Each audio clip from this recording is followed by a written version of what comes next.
Olá pessoal, boa noite a todos. O canal Aprendiz Espiritista aqui conosco. Mona Lisa Rolim. Cleilson, tudo bom, Cleilson Formiga? Como é que você está? Espero que bem.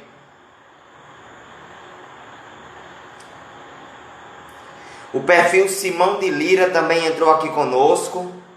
Nilzete. Boa noite a todos. Sejam todos bem-vindos para a nossa conversa de hoje. Antônia Alves. Tudo bem, meu amigo? Larissa, como vai? Eu gostaria que vocês me dissessem se vocês estão me vendo e estão me ouvindo bem.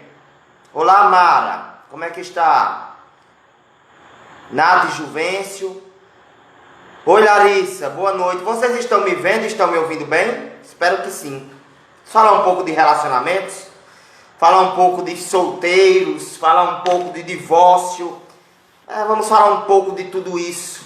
Abranger tudo isso num só tema, que é a dinâmica espiritual dos relacionamentos.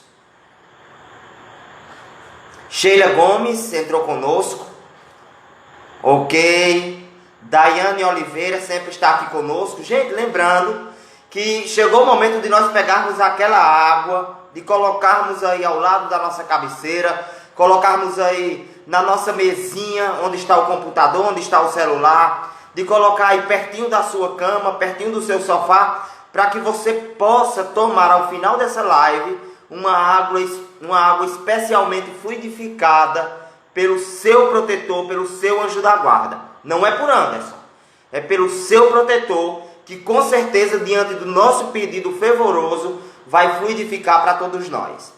Tudo bem, Tiago, Isadora, Eli Rolim, sejam todos bem-vindos para a nossa live.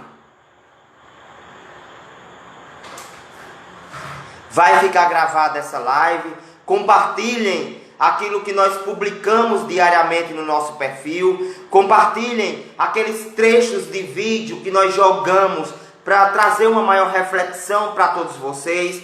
Republiquem as frases, compartilhem exageradamente, tá bom? Seja bem-vinda, Josefa. Seja bem-vindo, Estélio. Seja bem-vinda, Andréia. Seja bem-vinda, Luzimar. É um prazer vê-los aqui. Tem que dar aquela ajeitada no cabelo, não tem como. Seja bem-vinda, Fabiana. Carlos Glênio, meu amigo. Há quanto tempo que eu não lhe vejo? Eu acho que é você que está sem som aí, Luzimar. Tudo bom, Carlos? Pessoal, vamos nos recolher em prece. Enquanto as demais pessoas entram, vamos fazer a nossa prece inicial, dizendo assim, fechemos os nossos olhos e pensemos na figura magnânima do nosso Mestre Jesus. Senhor Jesus, nós te pedimos paz para os relacionamentos. Te pedimos paz para os casais, para aqueles que estão iniciando a sua trajetória, para aqueles que já estão casados, para aqueles que vivem na solitude e que precisam também de acalento e de harmonia para os seus corações. Nós te pedimos paz para as famílias brasileiras e as famílias do mundo inteiro. Te pedimos também, Senhor, nesse momento em que os hospitais estão passando por uma superlotação devido à pandemia, que o Senhor e a sua mãe, Maria de Nazaré, repousem o manto sagrado da misericórdia sobre todos aqueles que estão doentes, para que eles possam encontrar o equilíbrio fisiológico, dar ânimo, coragem e determinação aos profissionais de saúde que labutam diariamente na linha de frente contra a Covid-19. Que eles sejam exitosos, vitoriosos nessa batalha constante diante desta doença que vem amadurecer ainda mais o íntimo do ser humano na sua trajetória evolutiva. Que o Senhor console, abrace e abençoe a todas as famílias e a todos os pacientes que estão passando por essa prova e essa expiação da Covid-19. De modo que sejam todos acolhidos na tua paz e na tua infinita misericórdia por todas as criaturas. Seja conosco, Jesus, na nossa noite de hoje, e que a nossa fala seja inspirada por Ti, para que alcancemos o nosso objetivo final de esclarecermos àqueles que ainda estão necessitados do Teu conhecimento e de Tua sabedoria. Que assim seja, graças a Deus.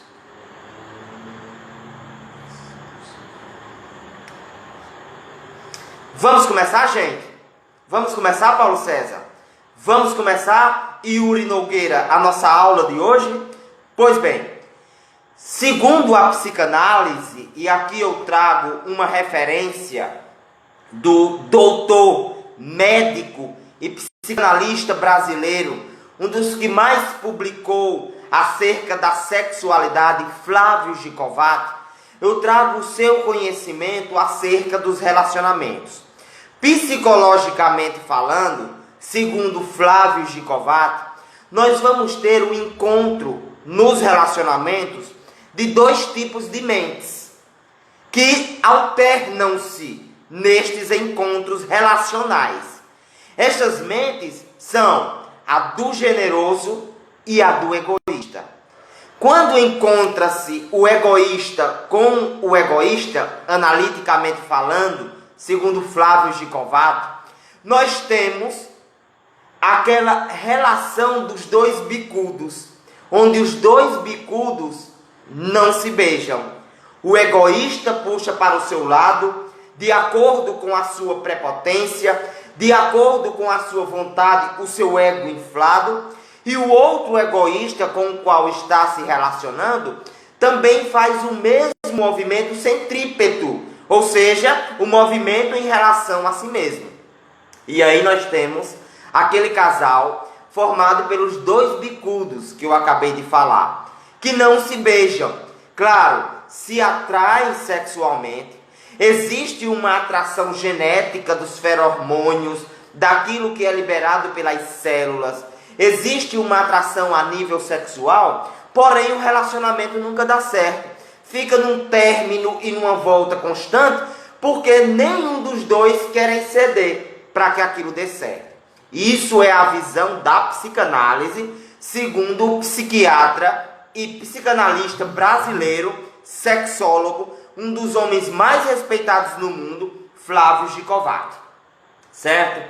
Temos também um encontro do generoso com o egoísta. E nesse encontro nós vamos ver uma espécie de complementação, onde o generoso vai sempre ceder, sempre ceder, sempre ceder, e o egoísta vai sempre sugar, vai sempre puxar para si. Nós vamos ver esse tipo de relacionamento, geralmente, naquelas relações mais antigas dos nossos avós. Ou seja, onde um sempre cedia e o outro sempre queria mais. E parece que aquelas almas, aquelas psiques, aqueles espíritos se completavam, Joana, se completavam, Fernanda, num casamento muitas vezes duradouro. Um dizia, eu não posso falar nada para não magoar fulano, enquanto fulano, que era aquele que não podia ser magoado, que era aquele que não podia ser confrontado, falava o que queria, fazia o que queria, e era sempre perdoado, e tinha sempre a flexibilidade por parte do seu cônjuge, certo? E temos também um encontro ideal, que não é do egoísta com o egoísta, não é do egoísta com o generoso, mas sim do generoso com o generoso, onde os dois doam-se, onde os dois permitem-se, onde há uma relação recíproca. Segundo Flávio Gicovato, nós vamos perceber que antigamente nós tínhamos essa relação do generoso com o egoísta, porém hoje, na pós-modernidade, nós observaremos a relação do generoso com o generoso, ou então a solteirice, porque as pessoas estão muito menos flexíveis em relação ao outro, visam primeiro a sua própria qualidade de vida e entram tão somente no relacionamento quando observam reciprocidade da parte da outra pessoa. Claro que isso não pode ser levado por uma regra geral, é apenas aquilo que mais estamos observando na pós-modernidade, mas temos que guardar certas proporcionalidades porque há algumas exceções, ok? Ou seja, as pessoas estão buscando uma maior afinidade, uma maior generosidade de si mesmo e uma maior generosidade da outra pessoa. Essa é a explicação da psicanálise, segundo o médico e psicanalista Flávio Gikovati. Do ponto de vista espiritual, do espiritismo, nós vamos observar 3 tipos de relacionamentos. O primeiro deles é o relacionamento das almas afins. Ainda está travando, gente? Queria que vocês me dessem um feedback aí. Está travando, sim ou não?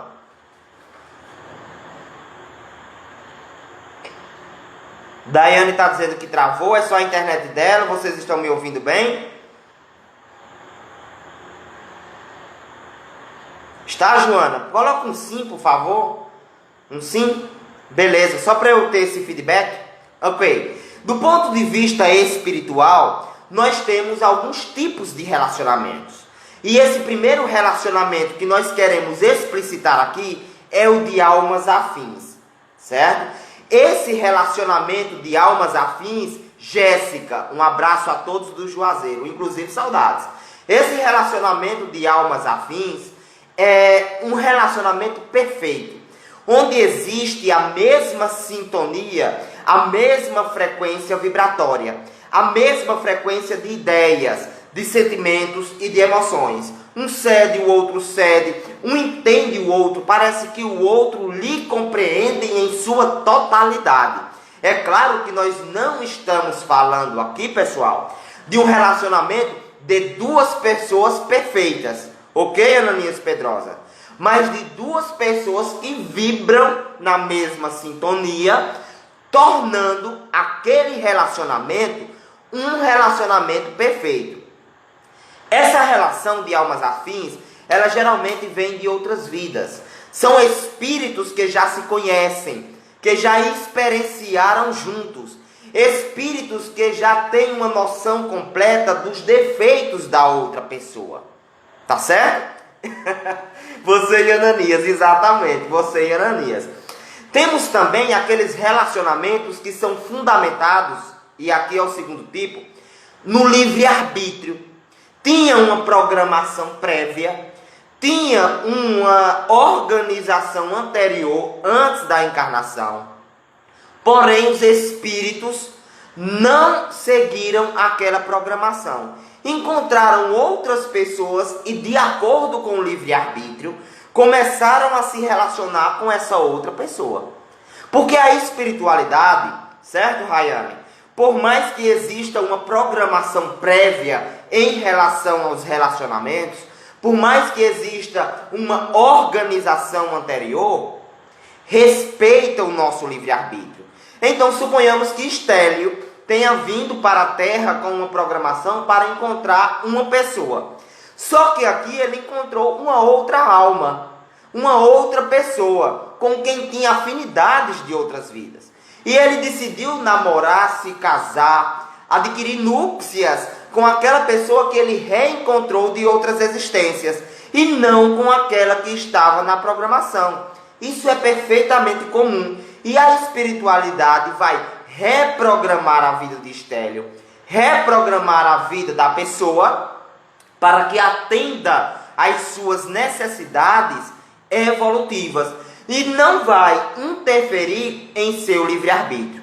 Vocês já viram, certamente, casamentos sofríveis que se arrastaram por anos e de repente terminaram e a pessoa encontrou aquele complemento dos sonhos.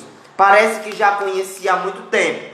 reencontrou porque o seu livre-arbítrio o direcionou para aquela nova proposta, para aquele novo encontro. E a espiritualidade vai reestruturar essa programação para que atenda às necessidades evolutivas daquele que está fazendo parte do nosso exemplo, no caso, o nosso amigo Estélio Nogueira. É só um exemplo. Viu, Márcia?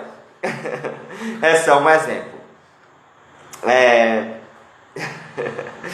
Nós vamos ter um terceiro tipo de relacionamento, e talvez é aquele que vai mais consumir o nosso tempo na noite de hoje, que são os relacionamentos provacionais ou expiacionais. Esses relacionamentos, eles são complicados, porque eles não são formados por almas afins. É o terceiro tipo. São relacionamentos formados por criaturas que possuem débitos recíprocos de outras existências. E estes relacionamentos, eles vão trazer mais dores do que alegrias, mais contratempos do que afinidades, mais sofrimentos do que companheirismo, do que reciprocidade. E nós vamos observar lá no livro Céu e o Inferno, onde tem a categoria dos mundos: mundo de regeneração, mundos de provas e expiação, mundos evoluídos, mundos primitivos. Está lá no Céu e Inferno. Nós vamos ver que a categoria dos mundos enquadra a Terra no mundo de provas e expiações. E aí eu pergunto aos senhores, pergunto às senhoras e pergunto às senhoritas: qual é o tipo de relacionamento, primeiro, segundo e terceiro, que mais existe nesse planeta de provas e expiações? Obviamente que são os relacionamentos provacionais, os relacionamentos expiacionais. É por isso que os casamentos são tão abalados em sua estrutura pela discrepância de afinidades entre os dois. É por isso que os casamentos, eles são tão desestruturados. E ultimamente nós estamos vendo na curva do Instituto Brasileiro de Geografia e Estatística, por exemplo, o divórcio e a separação sobrepujando os casamentos e as relações estáveis. Porque estamos entrando nessa fase de transição planetária.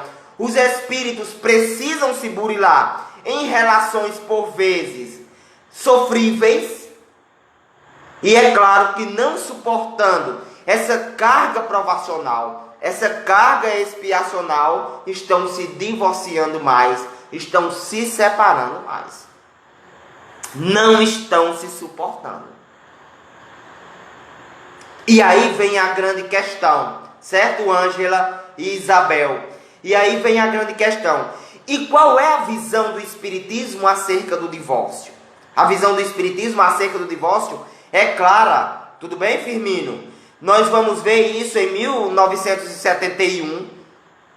Em 1971, através da fala de Francisco Cândido Xavier, que quando as relações chegam ao extremo, certo? Na extremosa incapacidade de permanecer dentro daquele casamento, então é preferível o divórcio. É preferível, Jeane, se afastar para adquirir menos débitos do que continuar dentro daquela relação, dentro daquele casamento, e acumular ainda mais contas para as vidas futuras, para o porvir. O divórcio, nesse caso, torna-se uma medida preventiva da não assunção de débitos, da não atração de novas provas, de novas expiações. Isso é Francisco Cândido Xavier, que vai falar no Pinga Fogo, lá na década de 70. É preferível a separação do que a desestruturação psicológica do indivíduo e a assunção, ou seja, assumir novos débitos, novas contas para a vida pretérita, para a vida futura, que diga, para o porvir. Tranquilo? Outra dúvida dúvida que permeia o movimento espírita acerca das relações e permeia a curiosidade de todos aqueles que nos assistem, eu suponho, é qual o momento ideal de acabar uma relação. Qual o momento ideal, tanto espiritualmente quanto psicologicamente, de pôr término, fim em uma relação? Psicologicamente falando, é no momento em que você começa a destruir a sua própria identidade. Psicologicamente falando, é no momento em que você começa a destruir a sua própria identidade, a sua própria identificação psicológica e pessoal.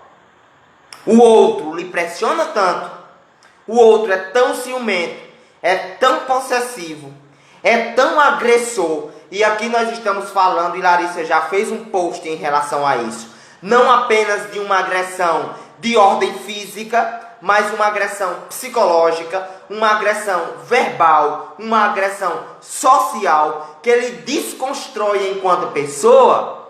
Então, preventivamente é necessário se afastar, para que você não perca a sua identidade.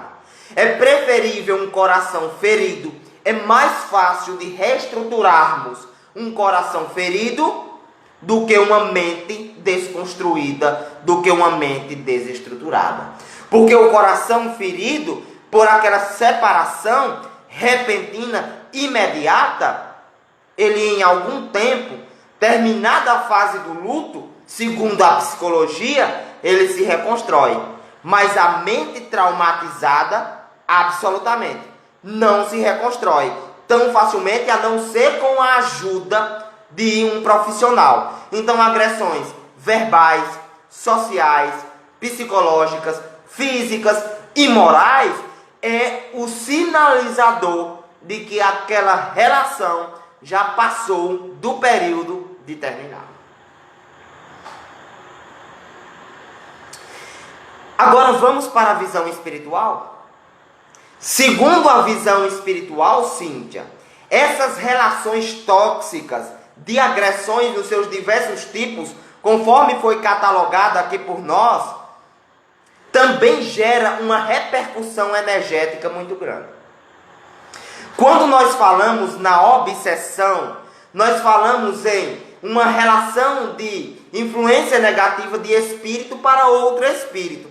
E pode ser de desencarnado para encarnado, de encarnado, Cíntia, terapeuta, para desencarnado, de desencarnado para desencarnado, Sebastião Júnior, e também de encarnado para encarnado. Uma relação tóxica dessa maneira é uma obsessão de encarnado para encarnado. Aquele que se vê obsidiado, que se vê subjugado, que se vê constrangido, que se vê assediado, ele acaba tendo uma poluição energética de sua psicosfera.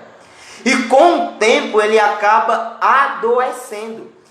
Ele acaba entrando numa gravíssima enfermidade de ordem psicológica física, na verdade, corrigindo o nosso termo, de ordem psicossomática, que pode levá-lo à depressão, à síndrome do pânico, a cardiopatias gerais, a doenças do estômago, a doenças hepáticas, a doenças do parênquima cerebral. Tamanho é o sofrimento infligido por aquela relação, pelaquela obsessão de encarnado em relação a outro encarnado. E é aí que nós começamos a dar sinais de que aquela relação já não é nem socialmente saudável e nem espiritualmente saudável, por causa da toxicidade, do envenenamento energético no qual a outra pessoa está nos colocando. Certo? Outra coisa que nós precisamos aqui falar,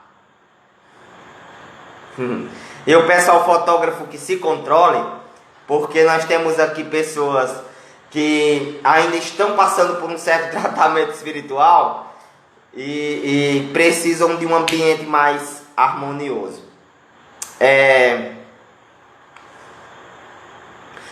Outra coisa que acontece muito na nossa dinâmica relacional são as influências espirituais. Por vezes o outro adota um comportamento desequilibrado, um homem que adota um comportamento, por vezes, imoral dentro daquela relação, e uma mulher que se mostra, por vezes, possessiva, trazendo um termo bíblico, iracunda, uma mulher rixosa, ela pode estar sendo vítima naquele momento de uma influência espiritual. Porque os nossos perseguidores do passado, eles agem naquilo que dói mais na nossa mente. E são 3 eixos que nós temos na nossa vida, que quando são desestruturados, acabam abalando a nossa harmonização íntima. Nós temos o eixo familiar, o eixo financeiro e o eixo da saúde. A nossa integridade, o homem integral. Não, eu entendi, amigo, não se preocupe não, viu? Tá tranquilo, suas desculpas foram aceitas.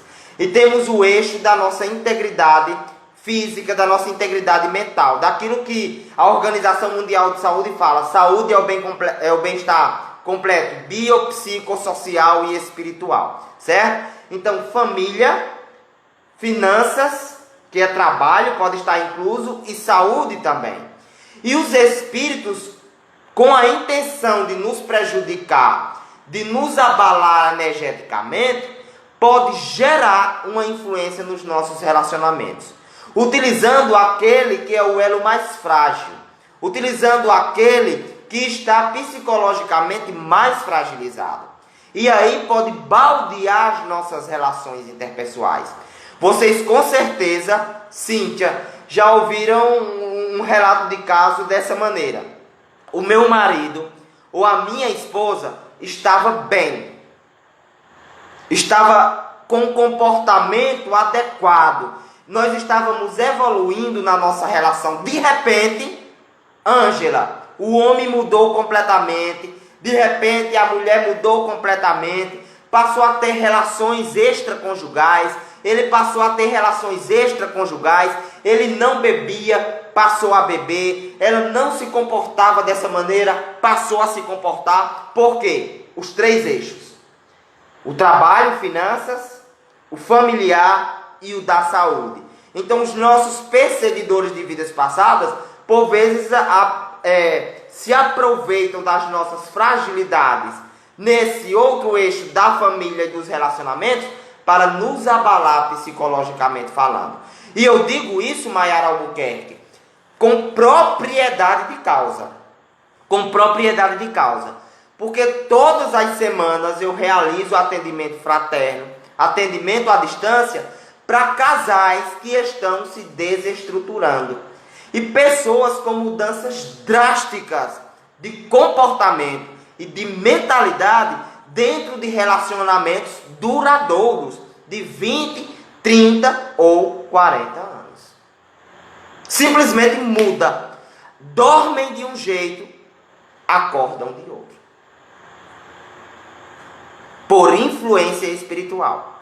E quando a gente faz aquele tratamento, quando a gente faz aquela abordagem, afasta aqueles espíritos, doutrina aqueles espíritos, então nós observamos efetivamente a melhora daquela relação. Temos também aqueles que estão sem se relacionarem com outras pessoas e, portanto, relacionam-se consigo mesmas. Essas também, elas dividem-se em 3 tipos. Aquelas pessoas que optam, na verdade, em 4 tipos.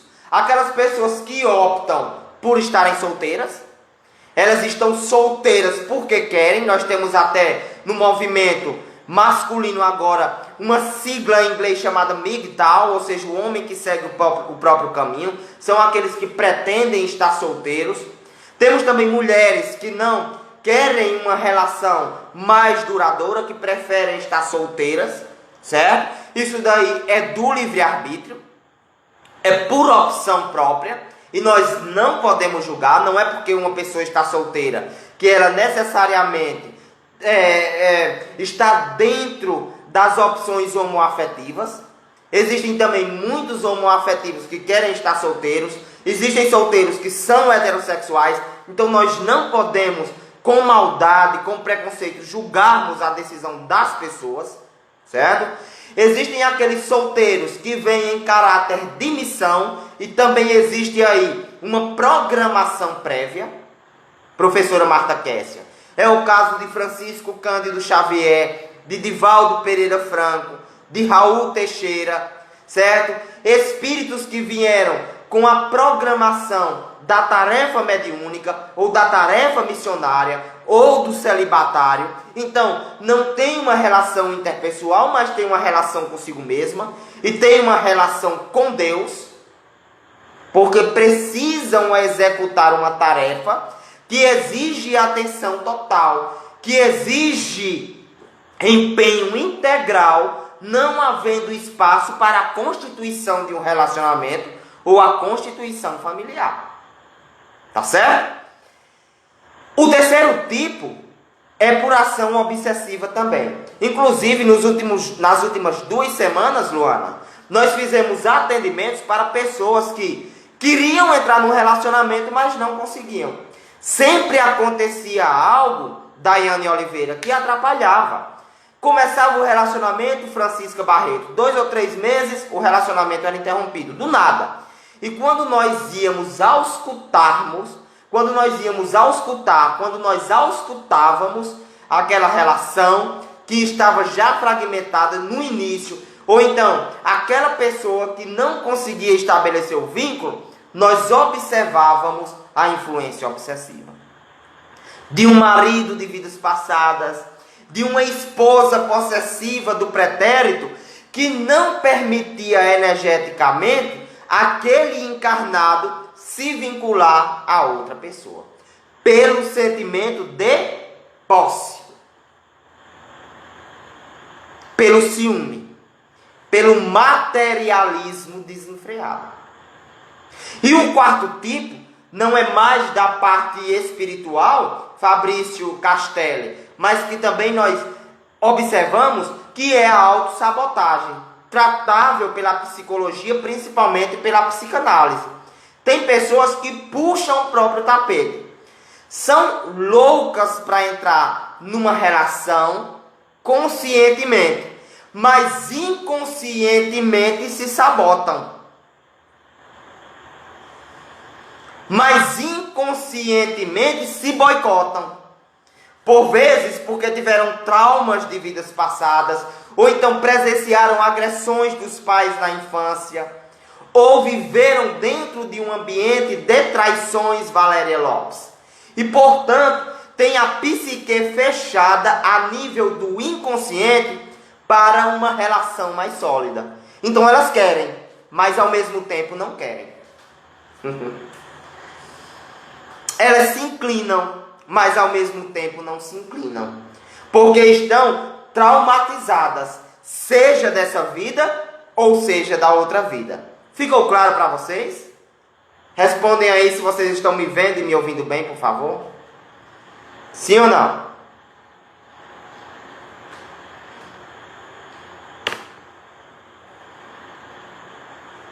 Está claro para vocês?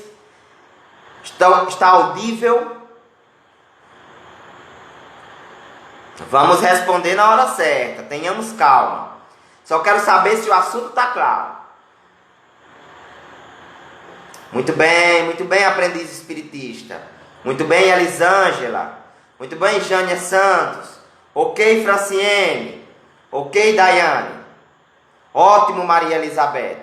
Muito obrigado pelo feedback de vocês. Já eu respondo a todas as perguntas.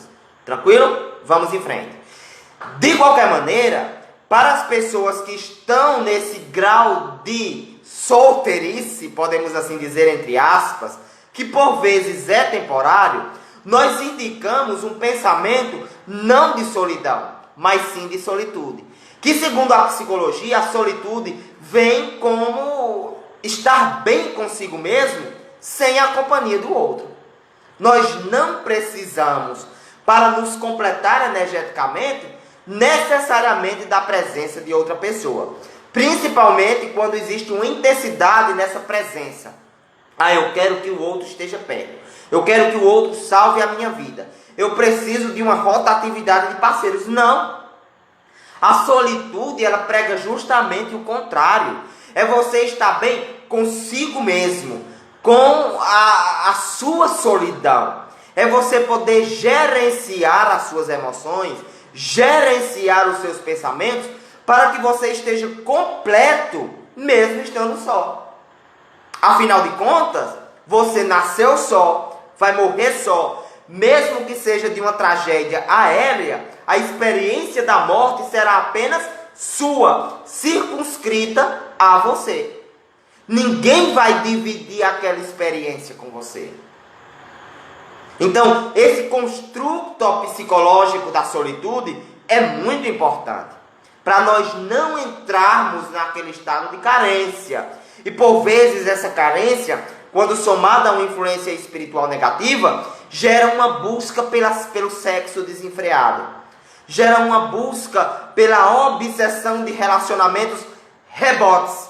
Vocês sabem o que são aqueles relacionamentos rebotes? Eu saio de um, já entro no outro, para preencher um vazio, que só pode ser preenchido por mim mesmo. Pela minha própria análise. Pela minha própria construção psicológica. Tranquilo? Então, a solitude, não a solidão. Tranquilo? Só é viável estar dentro de um relacionamento, só é viável sair dessa fase de solitude, de amor próprio, de autorrespeito, certo? Quando nós estivermos dispostos a entrar num relacionamento de amor.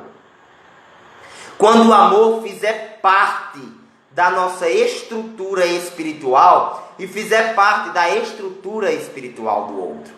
Agora, trazendo os dois conceitos do espiritismo e da psicanálise, quando nós formos generosos e encontrarmos outros generosos. Quando nós formos harmoniosos mentalmente e encontrarmos outras pessoas harmoniosas. Aí o amor vale a pena. Aí o amor estará presente e o relacionamento retroalimentará o nosso espírito. Retroalimentará as nossas emoções. E isso gera entendimento, companheirismo. Isso gera ajuda recíproca.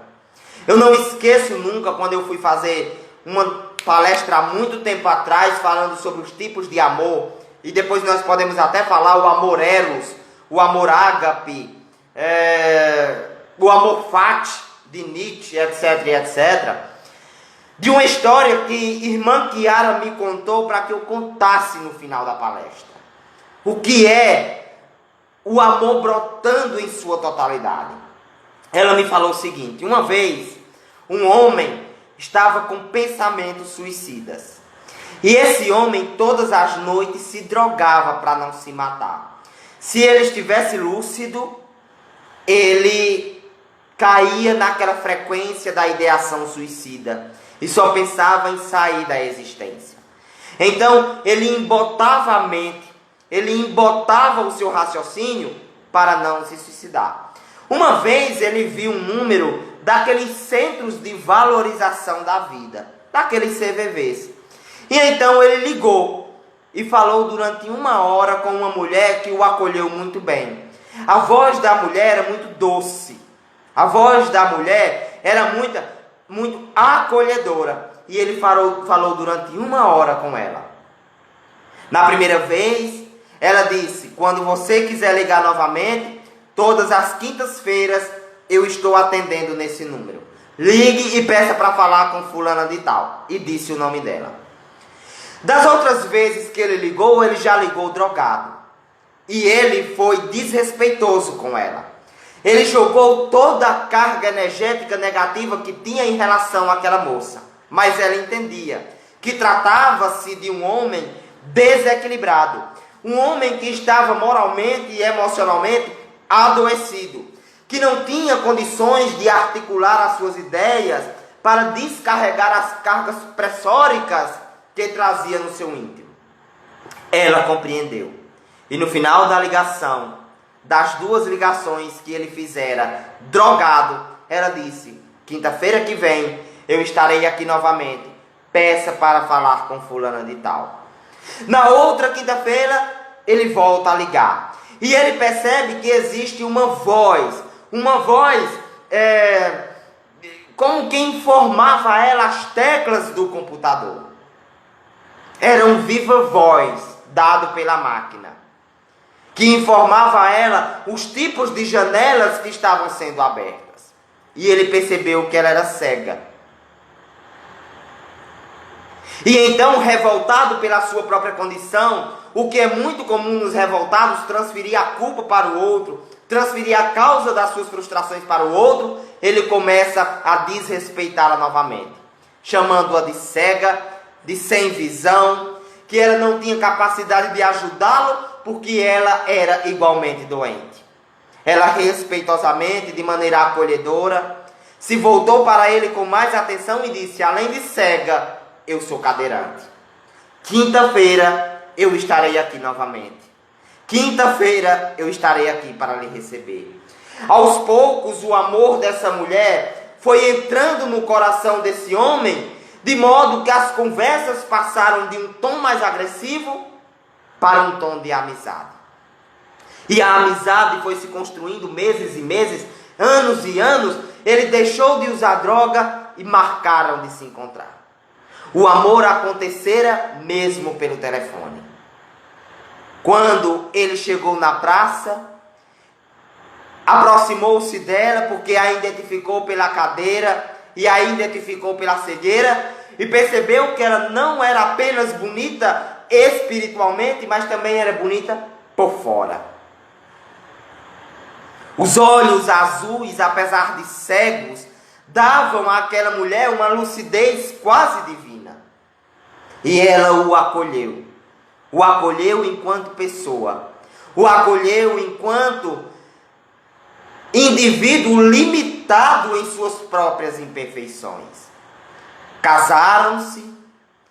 Depois a diabetes, que era quem gerava a neuropatia periférica dela, e a neuropatia óptica se agravou.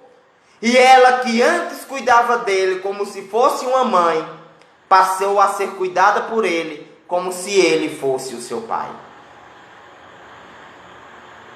Quando ela morreu, ele montou um pequeno núcleo espírita no estado de São Paulo para acolher pessoas com ideação suicida. Isso há algum tempo atrás. E ela passou a assessorá-lo espiritualmente falando. E Kiara terminou essa palestra numa conclusão muito perfeita e muito envolvente para todos nós. Só vale a pena amar se for para se doar. Um amor pela metade, um amor incompleto, um amor fragmentado, não vale a pena. É necessário ter receptividade e ter doação. É necessário entender que o outro é imperfeito e precisa e merece ser compreendido em sua imperfeição. E ser respeitado. E ser aconselhado. Para que mude. Para que se transforme. Para que se reabilite. E é necessário também, quando identificarmos isso em nós, querermos mudar para continuar naquela relação. Não é apenas esperar do outro, mas também fazer um esforço próprio pela automodificação. Para saber amar, necessário é saber doar. Essa história conclui aqui a minha fala, e agora eu vou passar a responder perguntas. Uma pergunta que nos foi enviada foi a seguinte: a pílula do dia seguinte é considerada aborto? Certo? E a resposta é não.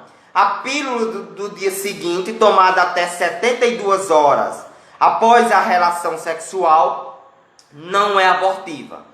Se a mulher não ovulou, a pílula do dia seguinte vai retardar essa ovulação.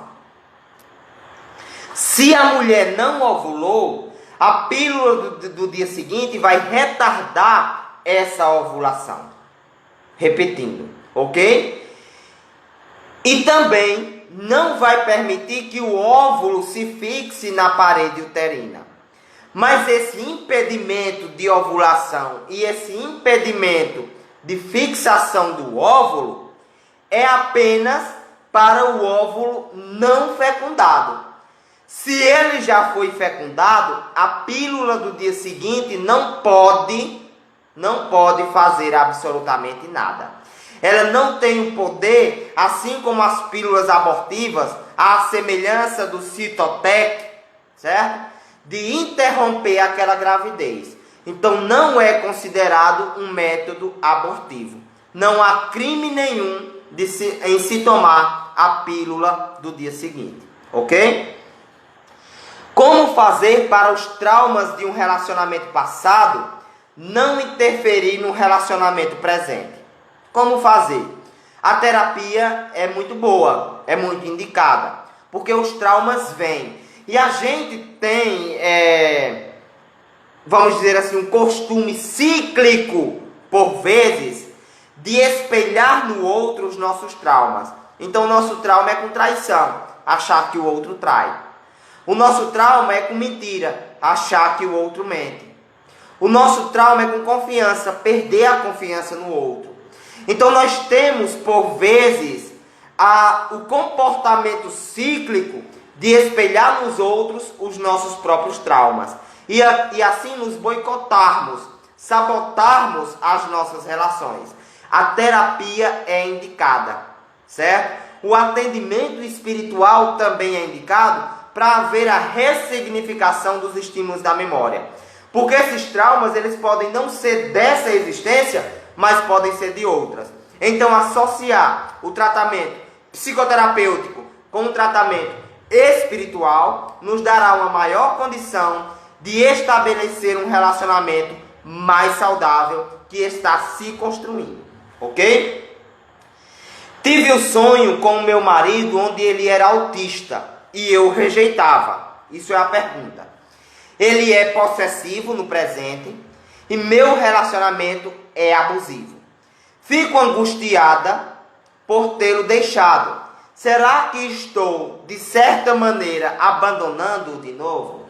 Se você teve total consciência, amiga, de que você foi mãe dele e de que ele era autista e você o abandonou, necessário é um esforço maior. Os relacionamentos, eles não podem acabar assim, de jato, certo? O divórcio, ele não pode ser banalizado. Apesar dele ser legalmente permitido, ele não pode ser tido de forma vulgar, de forma banal. Porque senão os relacionamentos, eles ficam rotativos e desrespeitosos. Se você tem essa noção de que foi mãe de autista, oi mãe, um abraço para a senhora, viu? Um cheiro, eu tô com saudade danada de ti, tá bom? Se você tem consciência de que foi mãe de um autista e esse autista era o seu marido, necessário é mais paciência, mais cautela, mais reflexão no momento de se separar. Porque você está devendo diante das leis da vida, diante das leis de ação e reação. Porém, se esse relacionamento é por demais possessivo e abusivo, como medida preventiva, deve separar. Então, muito bem pensado, muito bem estruturada essa decisão, mas se chegar ao extremo, a separação é o mais indicada. E não se preocupe, porque a vida dará outros meios de você quitar esse débito. Não leve essa culpa em seu coração.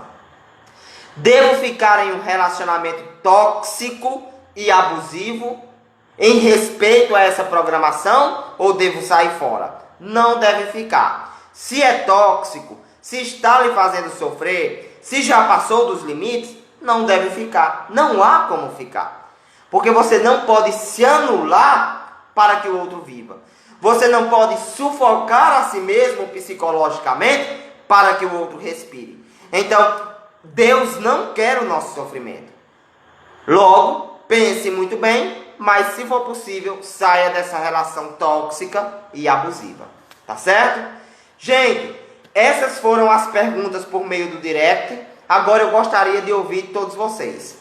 Gostaria de ouvir as perguntas de vocês. Vamos ver aqui. Há pessoas que vivem relações tóxicas em nome do se doar. Acabei de falar sobre isso, Joana. Exatamente. Acabei de falar sobre isso. Qual a minha opinião e qual a opinião do Espiritismo. Tá bom? Temos mais alguma dúvida? Estou aqui a postos para responder.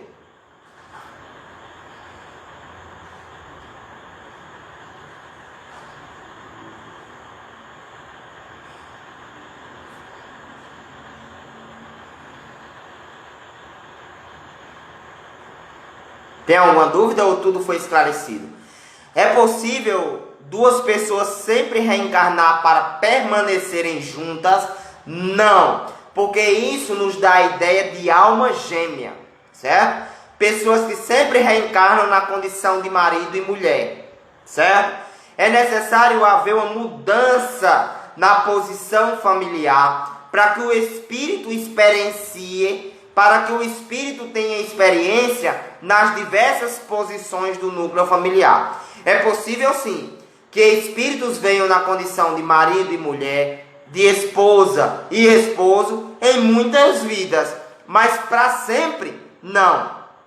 Infinitamente não, porque senão ele só terá a experiência de marido e a experiência de esposa, nunca a experiência de irmão, de amigo, de solteiro, de filho, de avô, etc, etc. É necessário essa rotatividade, como se nós estivéssemos numa faculdade e passássemos pelas diversas disciplinas para adquirirmos o maior número de experiência e assim evoluirmos.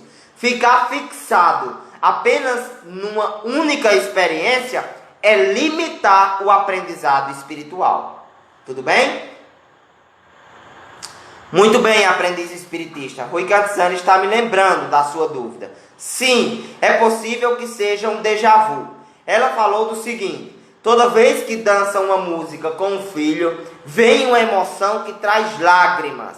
É possível que esta relação no passado tenha sido de marido e mulher, a relação que hoje é de mãe e filho tenha sido de marido e mulher? É possível sim. E agora, esse amor maternal que está sendo construído, em substituição ao amor de marido e mulher do passado, é um amor bem mais consistente, bem mais estruturado. É um amor mais cheio de doação. Agora, é claro que em determinados momentos, numa música mais sugestiva, no momento de abraço, as emoções do passado vêm à tona e as lágrimas podem rolar pelo rosto. Pode ser sim um déjà vu, uma memória que está vindo à tona desta experiência pregressa. O meu marido e eu vivemos para reparar muitas traições. E nesta ele já me traiu muito. O que devo fazer? Você deve pensar: eu suporto ou não suporto? Viu, Jânia Santos? O que você deve fazer é pensar: eu suporto essa condição ou não suporto? Psicologicamente eu tenho abertura para isso ou não tenho? E aí é você que vai decidir dentro do seu livre-arbítrio. Não sou eu, nem é Rui Cantzani que vai determinar. É o seu questionamento íntimo. Se você o quer dessa maneira e se você o suporta dessa maneira. Numa consulta que fiz há muito tempo, disseram que a gente sempre vem para ficar juntos, mas sempre há algo que não nos deixa ser feliz nessa vida. E hoje estamos separados há 7 anos. Você sabe o porquê? Porque nenhum dos dois cede. Porque o orgulho ainda é mais presente do que o amor. Se existe o ponto de ruptura e de separação, é porque um não está suportando conviver com o outro. ou pelo menos não está cedendo, não está dando abertura, não está entendendo a imperfeição do outro. Necessário é consultar a própria consciência para saber onde os dois estão errando. O orgulho, a prepotência, o egoísmo, a vaidade, o ego ainda está mais presente do que a necessidade de doação. Os meus filhos gêmeos têm um ciúme demasiado comigo. Isso pode ter alguma correlação com outras vidas? Eu já lhe respondi, Samara Oliveira, pelo privado, mas é muito interessante você me fazer essa pergunta aqui, porque a resposta ela vai também para os nossos amigos que estão escutando a live. Sim, é uma relação de outras existências. Possivelmente, um foi casado com você, teve uma relação com você, em outra vida o outro. Hoje eles disputam o amor materno como se estivessem vivenciando ou disputando o amor de sua companheira, certo? Daquela que fez parte da vida deles na condição de esposa. Principalmente nessa fase da primeira infância, em que as memórias já ainda estão muito claras, ainda estão muito suscetíveis de virem à tona. Então é normal que o comportamento de ciúme e de disputa venha à tona nesta fase da vida, mas é claro que Deus, como é misericordioso, nos deu a condição da reencarnação, e nessa condição, o amor que antes era marital, passará agora a ser um amor filial. Eles lhe observarão com o tempo, não na condição de esposa do passado, mas sim na condição de mãe querida que acolheu os dois. Eu acredito que respondemos a todos os questionamentos. Agora eu pergunto, gostaram da nossa conversa?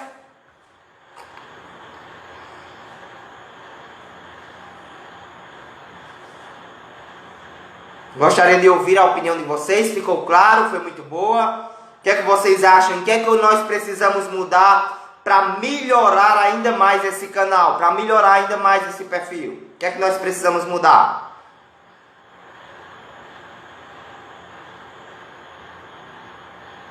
Muito obrigado. Muito obrigado, Estélio. Muito obrigado, Josélia. Olha, gente. Muito obrigado, Sebastião. Obrigado de coração. Muito obrigado, Brito. Muito obrigado. Gente, eu quero só dar uma explicação final. Eu quero fazer com que essa live de terça-feira, que vai ficar fixa nas terças-feiras, se assim Deus permitir a espiritualidade, seja um canal de bênçãos para vocês. E para mim também, que estou servindo a vocês. Certo? Então, os espíritos vão agir, eu tenho certeza, nesse canal. Fluidificando água, usando a minha mediunidade para chegar até a dúvida de vocês, para chegar até o coração de vocês. Então, apesar de estarmos distantes pela tecnologia, nós estamos muito próximos energeticamente. E nada se diferencia de uma reunião pública na casa espírita. Certo? Não se diferencia. Porque há aquele que fala, existe aquele que ouve, existe a conversa e existe a bênção através da água. Então nós estamos aqui enlaçados com a mesma finalidade, que é de servir e sermos servidos. Então vamos tornar a nossa live cada vez mais harmoniosa, trazendo as nossas dúvidas, conversando com absoluto respeito, como se nós estivéssemos na presença de Jesus. Jesus já dizia, quando 2 ou mais estiver reunidos em meu nome, eu ali estarei. Então Jesus está aqui conosco. Vocês não duvidam disso, né? Que Jesus está aqui conosco, que Jesus está nos ajudando, que Jesus está fluidificando a nossa água, que Jesus está nos orientando, porque nós temos a boa intenção de continuarmos evoluindo e aprendendo. Tá certo? Então vamos fazer a nossa prece. Um abraço espiritual em todos. Terça-feira teremos o assunto Mediunidade dos Santos. E a live de terça-feira ficará gravada no perfil Aprendiz Espiritista. Um abraço a todos. Coloca aí a tua água. Vamos para o nosso momento de prece.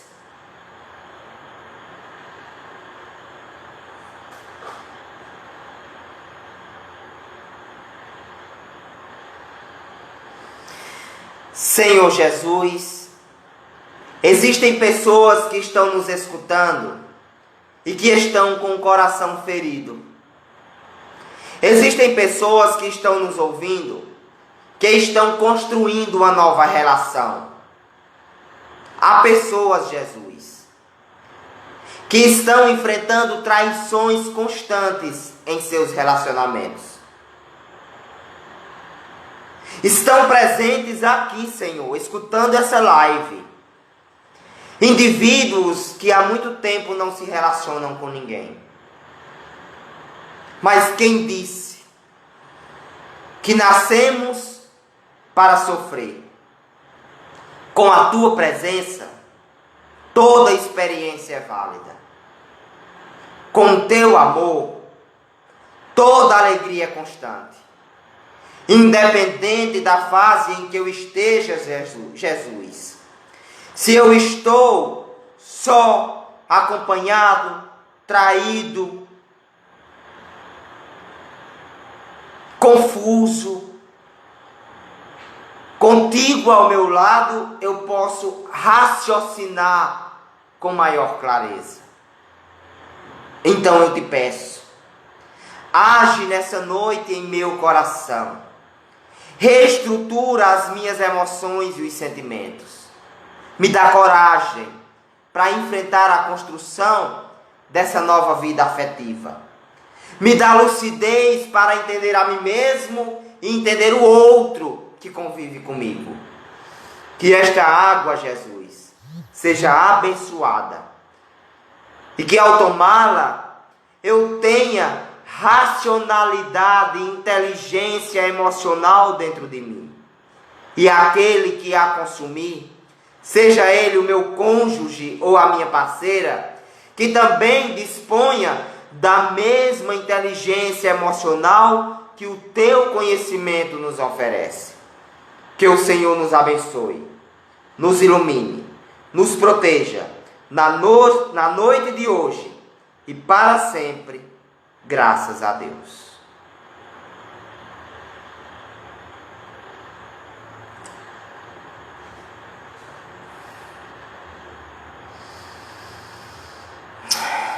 Um abraço a todos. Fiquem com Deus e até a terça-feira que vem.